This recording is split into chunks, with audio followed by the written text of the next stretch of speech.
Welcome to night 6 of my 13 nights of Halloween.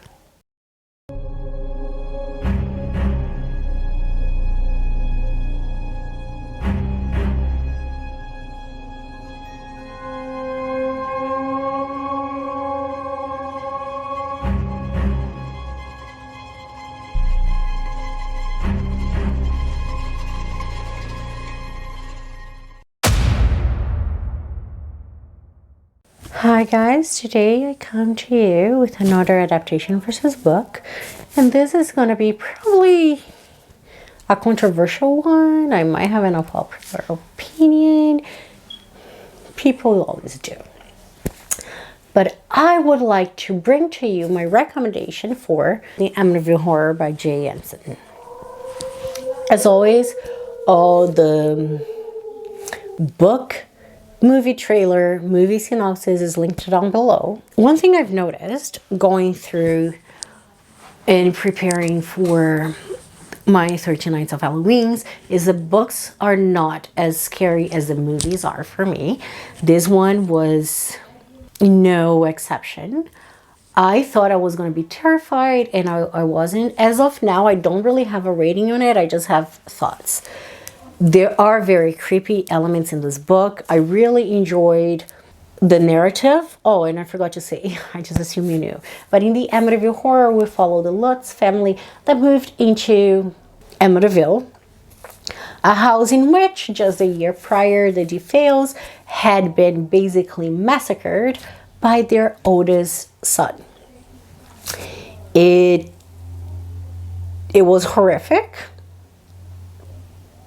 It's allegedly based on a real story, the Lutz story, and it takes place in 28 days. The Lutz family are a blended family. They find this perfect house for a price that they cannot believe. There has to be something wrong with the house.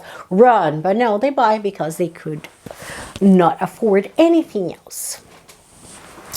And it is like, I mean, if it wasn't haunted, it was the perfect deal. So they move in the span of 28 days. I'm horrible with names, but the man of the family starts going crazy. Weird things starts to happen. One of the children starts to see spirits, and they slowly descend into madness, chaos, and haunting, to the point that it terrifies them. And 28 days after moving to the house, they leave everything behind, they escape, and never talk about it again. I'll get to my opinion at the end. As far as the book goes, it was a great story. Fictional story. I really enjoyed it. It was scary. It was terrifying. The writing was really well paced. It was highly atmospheric, and it was pleasurable to read. I had already watched both movies 1,000 times, and I still didn't feel it was a chore to read the book. Usually I read the book before the movie. So for that reason, I do recommend you The Amityville Horror by Jay Anson. It is a classic after all, so why not read it? Should I get on my opinion now? Yes, before we get to the movie. Do I believe the massacre by the DeFeos happened in the house and left an imprint? Yes. Do I believe the house is haunted? It's definitely marked by the tragedy, because why would that kind of energy not imprint? Do I believe Ronald DeFeo was possessed by an entity when he killed his whole family? 100%. I believe the possession of Ronald DeFeo is real.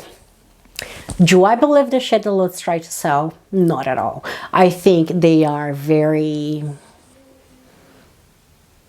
greedy people. They moved in knowing exactly where they were getting into, and they were counting on some paranormal stuff that might have happened, but I think they exaggerated it all so they can make money off the movie. That's my opinion.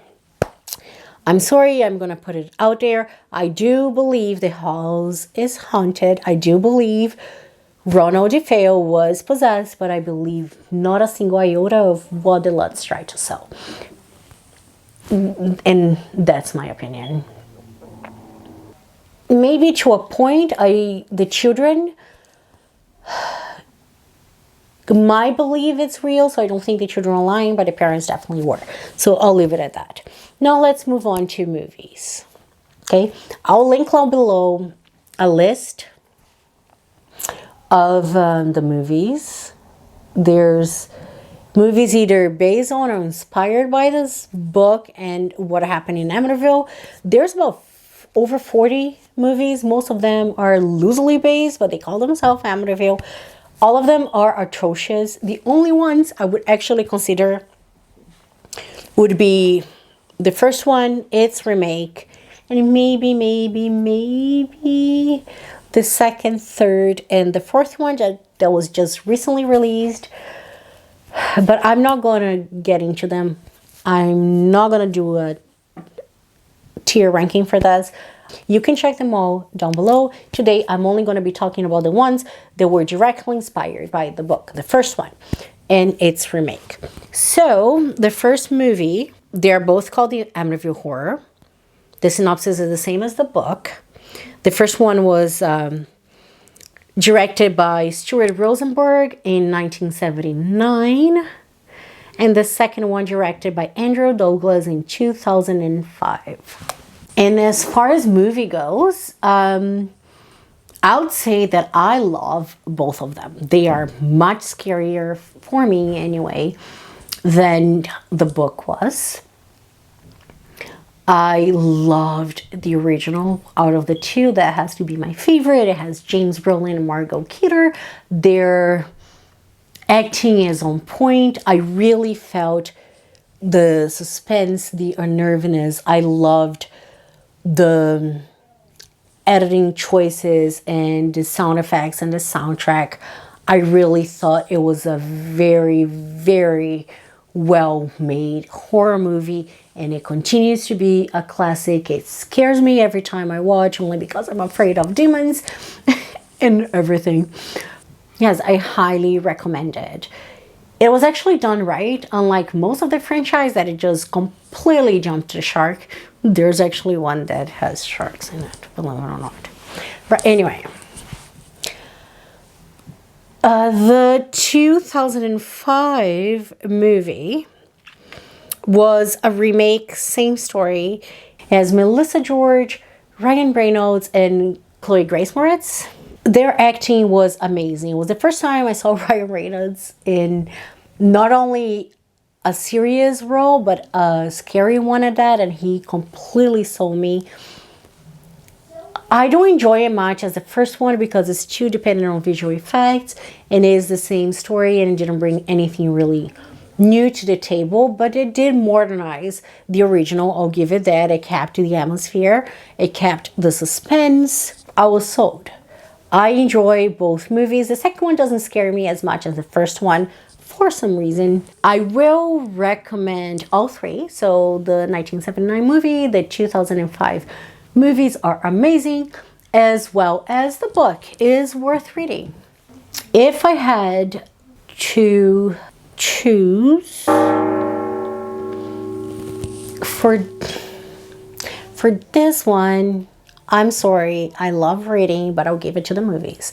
I think the book is a token read. Every horror fan should read it just because it's a classic, but the movies not only are a classic, but are a classic, in my opinion, for a reason. You have to watch it. I don't think the book itself would have been such a classic if it wasn't for the movies. That's my opinion. Kill me if you want.